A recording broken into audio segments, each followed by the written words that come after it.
নমস্কার।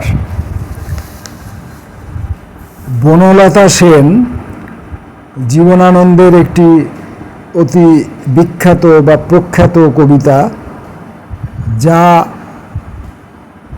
যারা কবিতা পড়েন, যারা সামান্যতম কবিতা পড়েন, তাদের প্রায় প্রত্যেকেরই পড়া শোনা, বহু আলোচিত, ব্যাখ্যা বিশ্লেষায়িত, বিভিন্ন রকমে বিভিন্নভাবে মানুষের কাছে পৌঁছায়। সেই বনলতা সেন কবিতাটির আমরা আজকে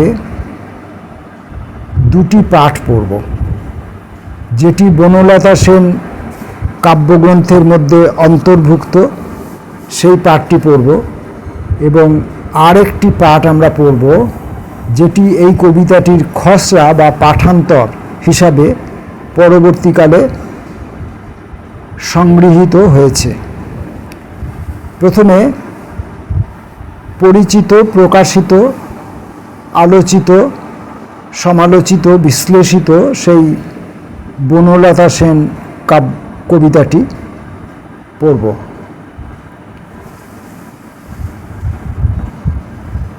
আমি কবিতাটি শুধুমাত্র পড়ব, আমার কাছে কোনো রকম পরিবেশন সংক্রান্ত কোনো রকম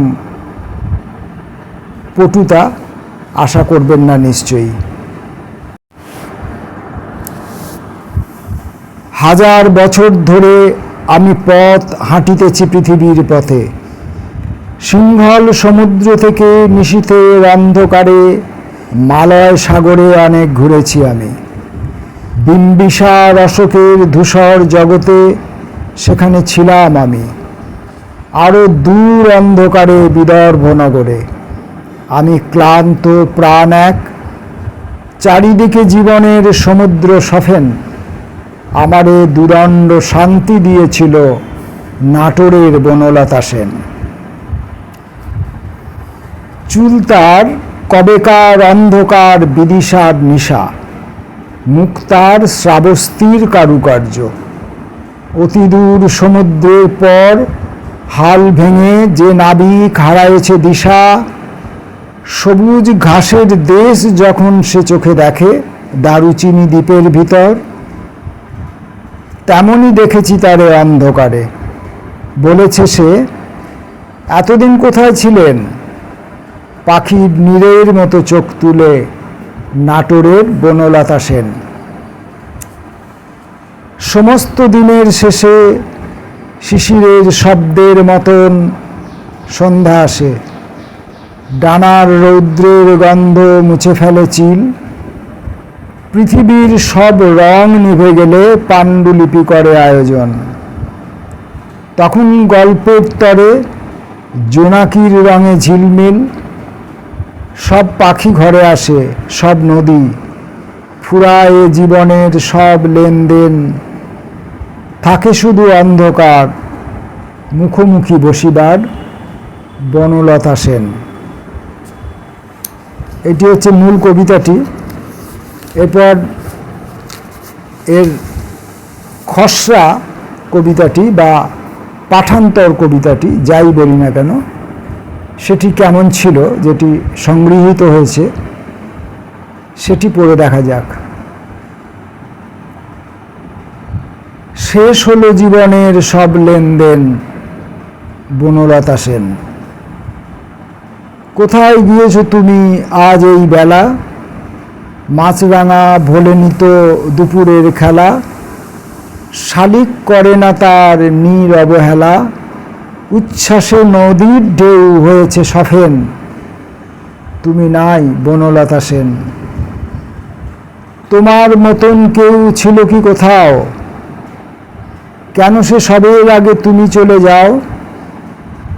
কেন সে সবের আগে তুমি পৃথিবীকে করে গেলে শূন্য মরুভূমি?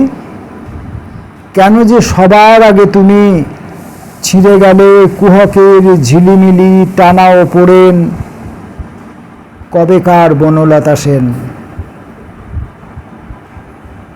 কত যে আসবে সন্ধ্যা প্রান্তরে আকাশে, কত যে ঘুমিয়ে রব বস্তির পাশে, কত যে চমকে জেগে উঠব বাতাসে, হিজল জামের বনে থেমেছে স্টেশনে বুঝি রাত্রির ট্রেন, নিশুতির বনলতা সেন।